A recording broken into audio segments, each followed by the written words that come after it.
Olá, amigos, amigas, sobretudo torcedores e torcedoras do Palmeiras. Falemos neste vídeo sobre o Agustín Palavecino, que é o jogador argentino de 24 anos que atua pelo Deportivo Cali da Colômbia.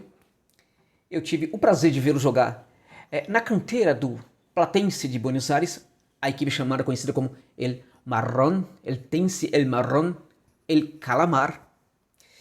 Um clube muito interessante, que tem frequentado durante muito tempo as divisões de acesso do futebol da Argentina e que ainda assim conta com uma fidelidade impressionante dos seus torcedores.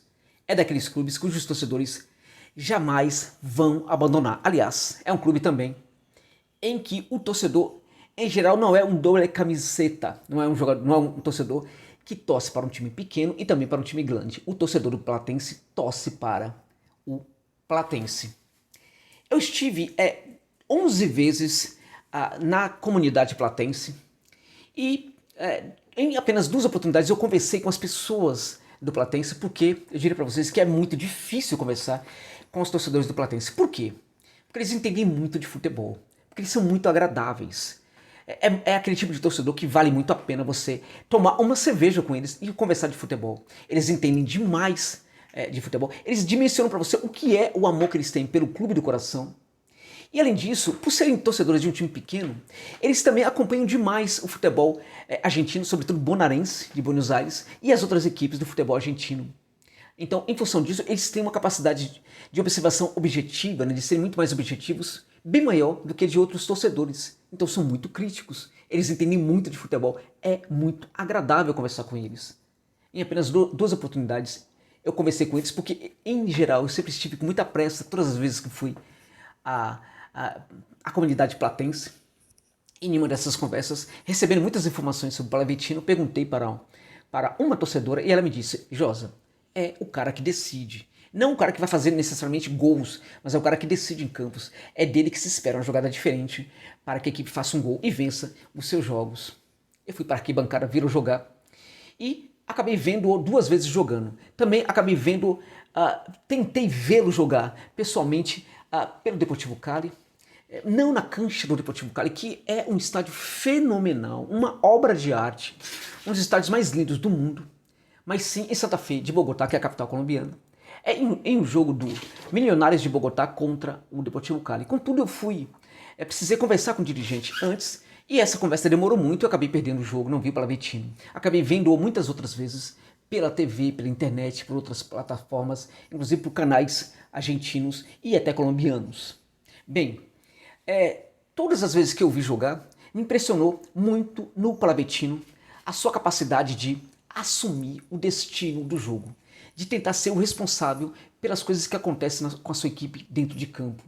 Ou seja, é um típico jogador que o Palmeiras está precisando, porque o torcedor palmeirense sempre desconfia, quando vê sua equipe jogar, que falta liderança dentro de campo, que falta jogador que assuma a responsabilidade. Existe um jogador com este perfil na equipe, que é o Gomes, só que ele é um zagueiro, e sobretudo no meio de campo para ataque, o torcedor palmeirense desconfia e percebe que precisa mesmo desse jogador. Um jogador que assuma a responsabilidade, um jogador que não desiste do jogo, um jogador que é intenso o tempo inteiro. Claro que a intensidade dele é mais uma intensidade mental, aquele jogador focado na partida. Acho que nesse sentido seria interessante, porque ajudaria muito em fazer com que esse Palmeiras fosse uma equipe ainda mais casca grossa, com jogadores ainda mais decisivos, com mais personalidade dentro de campo. Impressionou desde o começo a sua capacidade de chutar, de arrematar de fora da área. Toda vez que tem uma oportunidade para arrematar, ele busca o arremate. Nisso também seria interessante para o Verdão, porque o Palmeiras precisa de jogadores que tentem chutar de fora da área. O que é arrematar de fora da área? Não é apenas uma simples ação do jogador. Isso implica confiança. É por isso que muitos não tentam. Porque falta confiança. Confiança, inclusive, no seu jogo. E confiança também, às vezes, falta também uma condição técnica do jogador, de ter um bom arremate. O Palavecino tem a condição técnica e também tem a confiança de que seu chute sempre vai gerar um bom resultado para a equipe. Embora nem sempre resulte, mas ele arremata, ele tenta mesmo. Quando tem oportunidade, ele chuta de fora da área. Então, esse tipo de ação, o Palmeiras também precisaria hoje na sua equipe. Acho a condução de bola dele não é das melhores, das mais interessantes, porque ele não tem tanta velocidade assim. Ele não é jogador para ficar driblando muito, mas dribla quando necessário for. Ele é, sobretudo, um passador, jogador de passe curto, passe médio, passe longo, assistências, é um bom assistente e é também um grande passador para aquele passe prévio à assistência, naturalmente para gol.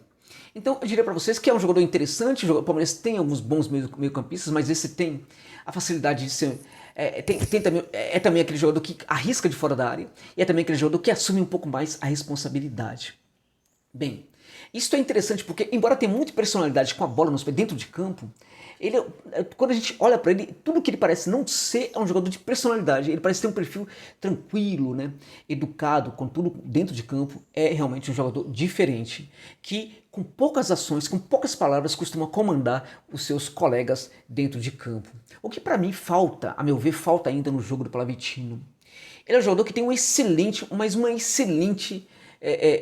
pé direito, faz tudo com o pé direito. Acho que falta um pouco, trabalhar um pouco mais o pé esquerdo. Precisa conduzir mais a bola, talvez jogando um pouco mais, levando um pouco mais a bola com o pé esquerdo. Precisa talvez treinar um pouco mais, até mesmo cobranças de falta ele faz e muito bem com o pé direito. O pé esquerdo dele falha um pouco, precisaria melhorar um pouco isso. Talvez ainda evolua neste quesito, ainda tende a evoluir, ainda é jovem e vai evoluir nesse quesito, mas é algo que precisaria melhorar. Ele é muito dependente do seu pé direito. Outro ponto que eu destacaria, aí como algo a melhorar no Pallavicino, é a questão do posicionamento. Essa questão de saber como se comportar dentro de campo, como se posicionar dentro de campo, mas nas ações ofensivas, sobretudo quando em situações de contragolpe, ele precisa melhorar o posicionamento, o local, né, os espaços, precisa ocupar melhor os espaços para se colocar na condição de receptor do passe, para ser o receptor do passe, para receber a bola. E às vezes ele falha um pouco nisso, sobretudo quando o jogo se apresenta muito veloz. Contudo, eu diria para vocês que o Pallavicino que joga hoje no Cali é muito diferente neste quesito em relação ao Pallavicino que jogava nas canteiras do El Marrón, El Calamar, lá da Argentina, do Platense, né? Então é um jogador que evoluiu muito nesse sentido. Precisa evoluir, mas perto do que era antes, né? Hoje já é um jogador muito melhor nesse quesito, na questão de se posicionar para receber a bola em situações de contragolpe, sobretudo em contragolpe muito velozes, mas já melhorou. Contudo, precisa melhorar nesse quesito, como precisa melhorar também nessa questão do pé esquerdo. Uma outra coisa que eu acho que ele precisa aprofundar, melhorar um pouco, até em função de ser um jogador muito bom, é a chegada mais à área. O Pallavicino ele começa, na verdade, como um jogador camisa 8, o segundo volante, que aos poucos vai sendo colocado como camisa 10. Hoje é sobretudo um camisa 10, mas ele tem pouca chegada à área. Ele é sobretudo um jogador que passa, que trabalha o jogo, né, que constrói o jogo, e ele gosta de passar, ele gosta de participar da construção, daquelas construções que, até por tê-lo como ator, em geral, leva a sua equipe a fazer os gols. Mas ele poderia, até pela qualidade técnica que possui, chegar um pouco mais à área, pisar na área inclusive e arrematar de dentro da área. Acho que um trabalho de um treinador, um bom trabalho de orientação de um treinador competente, como é o caso do Abel Ferreira, talvez possa melhorar este quesito no Pallavicino. Contudo, tudo que é problema no Pallavicino melhorou desde quando ele chegou ao Cali. A sua evolução no Cali é impressionante. Aquele jogador um tanto quanto imaturo para algumas ações, para o desempenho de algumas ações lá no Calamar, lá no Platense, hoje parece um outro jogador. Então, nesse sentido, ele é muito recomendável para a contratação pelo Palmeiras, ou se não for o caso do Palmeiras contratá-lo, para uma outra equipe do futebol brasileiro. Um camisa 10 que chegaria com custo muito baixo para qualquer equipe de futebol brasileiro, também não teria um salário muito alto, ou seja, não seria um jogador caro para a equipe, não somente em termos de contratação, como também no sentido de mantê-lo. Não seria caro de forma alguma para a equipe que contratasse. É um jogador muito jovem, de 24 anos, que tem muito a evoluir. Contudo, está numa equipe hoje que facilita muitas negociações. O Cali é um clube que vende com facilidade, é um clube cujos dirigentes entendem que o jogador às vezes cresceu demais, né, para ficar lá. Então eles facilitam muito a negociação. Então acho que sim, que o Pallavicino poderia ser um ótimo camisa 10 para o Palmeiras, assim como para uma outra equipe do futebol brasileiro. Nesse sentido, eu aprovaria sim a contratação do Agustín Pallavicino pelo Verdão ou por outra equipe do futebol do Brasil. É isso.